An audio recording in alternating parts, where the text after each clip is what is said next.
La mort, un savoir subjectif qui finit par être un savoir objectif. La mort nous sépare avec ceux avec qui nous avions côtoyé, vécu ensemble, partagé des souvenirs. Ceux qui sont morts, conduits au cimetière, des endroits supposés comme notre dernière demeure, certains ont été pour nous comme un père, une mère, un frère, un fils, j'en passe. Ce qui paraît paradoxal ici à Brazzaville, ces lieux sont l'ombre d'eux-mêmes et laissent à désirer. Des cimetières tels que la Tchémé, Mukundjingwaka et d'autres sont dans un état de dégradation avancée. Le cimetière d'Itatolo à Brazzaville, fermé au public depuis quelques décennies, est une véritable jungle.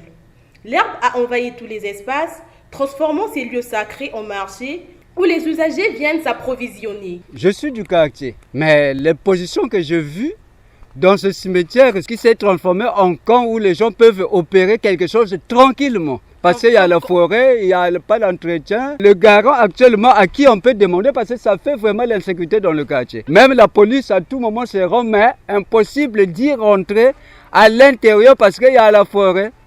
Hein? Donc dans le quartier, le cimetière soi-disant privé de ma campagne, eh bien, nous mène vraiment beaucoup d'insécurité. Beaucoup d'insécurité. Manque d'entretien. Tout le monde, d'abord c'est devenu un WC où tout le monde peut faire sa merde, c'est-à-dire c'est déplorable. Pendant la saison sèche, on vit à l'aise parce qu'on désherbe ici. Mais pendant la saison de pluie, quand il y a des herbes, on a peur de passer ici à cause des gens qui nous ravissent des choses, des appareils, tout ça. Donc on m'avait ravi un téléphone ici.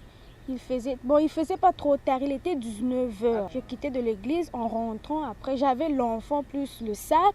On avait fui avec mon téléphone. Quand je criais, il n'y avait personne. En outre, la spoliation et la profanation des cimetières sont également devenues courantes.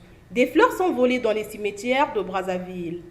De nombreux cimetières ont même été désacralisés.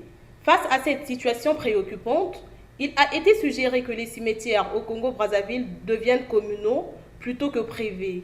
La création d'un conseil national des opérations funéraires a également été proposée. Ce conseil serait une instance consultative placée auprès du ministère de l'Intérieur et aurait auprès des pouvoirs publics pour l'élaboration d'une réglementation globale. Il faut que le maire de la ville, c'est le premier citoyen de la salubrité, qu'il regarde ce problème-là. Il doit nous mettre dans les bonnes conditions, y compris la conscience professionnelle de la population congolaise en entière. Les cimetières privés comme publics ne répondent plus. Donc il y a des maisons à l'intérieur des cimetières, ils cassent même des caveaux. Il y a même les os de nos parents, nos ancêtres qui sont à l'air libre. Et c'est pas trop bien, c'est pas trop bien. C'est inhumain, c'est inhumain. Il est clair que des mesures urgentes doivent être prises pour restaurer la dignité et le respect de ces lieux sacrés.